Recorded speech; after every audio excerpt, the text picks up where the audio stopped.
छत्तीसगढ़ कांग्रेस में नेतृत्व परिवर्तन की अटकलें तेज हो गई हैं। निकाय चुनाव के नतीजों के बाद जहां कांग्रेस ने बुरी तरह से हार का सामना किया और हार का सामना करने के पश्चात कांग्रेस के अंदर हाल ही में हुए संगठनात्मक फेरबदल के बाद वरिष्ठ कांग्रेस नेता टीएस सिंहदेव ने भी इस संभावना को पूरी तरह से खारिज नहीं किया है। उन्होंने कहा कि अखिल भारतीय कांग्रेस कमेटी यानी कि एआईसीसी और महाराष्ट्र व उड़ीसा जैसे राज्यों में हुए नेतृत्व परिवर्तन के बाद यह संभावना बढ़ गई है कि छत्तीसगढ़ में भी पार्टी नेतृत्व में बदलाव हो सकता है। सिंहदेव ने स्पष्ट किया है कि अभी तक उन्हें इस बारे में कोई भी आधिकारिक संकेत नहीं मिला, लेकिन अगर पार्टी नेतृत्व उन्हें यह जिम्मेदारी सौंपता है तो वे इसे निभाने के लिए तैयार हैं। छत्तीसगढ़ में कांग्रेस की लगातार कमजोर होती पकड़ और हाल ही में संपन्न नगरीय निकाय चुनावों में पार्टी की करारी हार ने इस चर्चा को और हवा दे दी है कि प्रदेश कांग्रेस अध्यक्ष दीपक बैज की जगह क्या टीएस सिंहदेव को यह जिम्मेदारी सौंपी जा सकती है। ऐसी दबी आवाज में गूंज सुनाई तो दे रही है। खैर, गूंज तो ऐसी भी है कि दीपक बैज बीजेपी में आएंगे या उन्हें वेलकम किए जाने की बातें हैं, लेकिन राजनीतिक गलियारों की हवाओं से ज्यादा हमें कागजों पर विश्वास करना चाहिए। तो चलते हैं और जानते हैं क्या होगी सिंहदेव की भूमिका, क्या हो सकती है कांग्रेस के लिए आगे की राह। करेंगे सभी जानकारी आपसे साझा। नाम हमारा आशीष गुप्ता और आप देखना शुरू कर चुके हैं NH24/7 डिजिटल।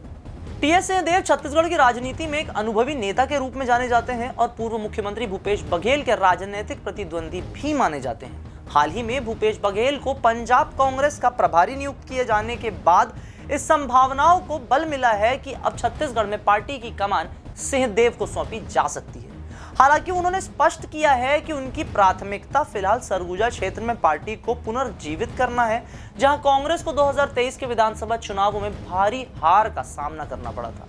2018 के विधानसभा चुनाव में कांग्रेस ने सरगुजा की सभी 14 सीटों पर जीत हासिल की थी, लेकिन 2023 में उसे सभी सीटों पर हार का सामना करना पड़ा। मतलब एक बात समझने की कोशिश कीजिए, जितनी सीटें वो पहले जीती थी वो सारी सीटों पर हार का सामना करना पड़े तो समझने लायक बात हो जाती है कि कहीं ना कहीं जनता नेतृत्व से पूर्णतः नाखुश रही। वापस खबर पर लौट कर देखते हैं तो खुद सिंहदेव भी अपनी पारंपरिक सीट अंबिकापुर से चुनाव हार गए थे। सोचने वाली बात, जिससे यह स्पष्ट हो गया कि पार्टी के भीतर गहरी समस्याएं हैं। इन परिस्थितियों में अगर उन्हें प्रदेश कांग्रेस अध्यक्ष की जिम्मेदारी सौंपी जाती है तो यह देखना दिलचस्प होगा कि पार्टी को पुनर्जीवित करने के लिए किस तरह की रणनीति अपनाते हैं। छत्तीसगढ़ कांग्रेस में नेतृत्व परिवर्तन की चर्चाओं के बीच राजनीतिक हलचल तेज हो गई है। राज्य की राजनीति में भाजपा के मजबूत होते प्रभाव और कांग्रेस की कमजोर होती स्थिति को देखते हुए यह सवाल उठ रहा है कि पार्टी अपने संगठन को कैसे मजबूत करेगी।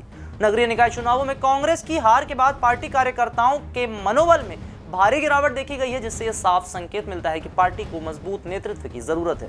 प्रदेश कांग्रेस अध्यक्ष दीपक बैज पर भी सवाल उठ रहे हैं, क्योंकि उनके नेतृत्व में पार्टी को कोई बड़ी सफलता नहीं मिल सकी है। ऊपर से विभिन्न प्रकार के आरोप प्रत्यारोप भी लगते रहे हैं।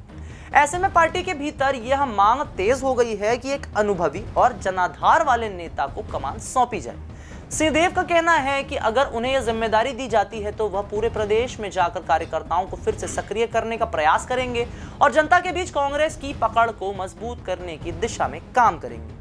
छत्तीसगढ़ कांग्रेस के लिए आगामी महीनों में नेतृत्व परिवर्तन और संगठन के पुनर्गठन की दिशा में अहम फैसले लिए जा सकते हैं। पार्टी को राज्य में अपनी पकड़ मजबूत करनी होगी, क्योंकि भाजपा लगातार आक्रामक तरीके से चुनावी रणनीतियां बना रही है और कांग्रेस का जनाधार भी कमजोर होता दिख रहा है। अगर सिंहदेव को प्रदेश अध्यक्ष बनाया जाता है तो उनके सामने सबसे बड़ी चुनौती पार्टी की गुटबाजी को खत्म कर कार्यकर्ताओं को एकजुट करना होगा, क्योंकि बीते लंबे समय से छत्तीसगढ़ कांग्रेस के अंदर हम लगातार देख रहे हैं कि किसी न किसी प्रकार की अंतरकलह के चलते लगातार कांग्रेस के चुनावों पे उसका असर दिख रहा है। और ये बातें ऐसी हैं जिन्हें किसी भी तरह से जनता से छुपाया नहीं जा सकता। तो जनता भी कैसे अपना नेतृत्व चुने जब नेतृत्व के अंदर ही एकता नहीं दिखती। उन्हें 2024 के लोकसभा चुनावों से पहले पार्टी की छवि को टीएस सिंहदेव को पार्टी की छवि को मजबूत करने और जनता में कांग्रेस के प्रति विश्वास बहाल करने के लिए कड़ी मेहनत करनी होगी। कांग्रेस की रणनीति अब यह तय करेगी कि वह भाजपा के बढ़ते प्रभाव को रोकने में कितनी सफल हो पाती है। इन परिस्थितियों में पार्टी हाईकमान का अगला फैसला न केवल छत्तीसगढ़ कांग्रेस बल्कि पूरे राज्य की राजनीति को प्रभावित कर सकता है। तो यह छत्तीसगढ़ में हो रहे राजनीतिक उलटफेरों के बीच से निकल के आ रही कांग्रेस के बारे में अपडेटेड रिपोर्ट। वीडियो पसंद आए तो इसे लाइक करें, शेयर करें, अपने दोस्तों को अवेयर करें, चैनल को फॉलो सब्सक्राइब करना ना भूलें।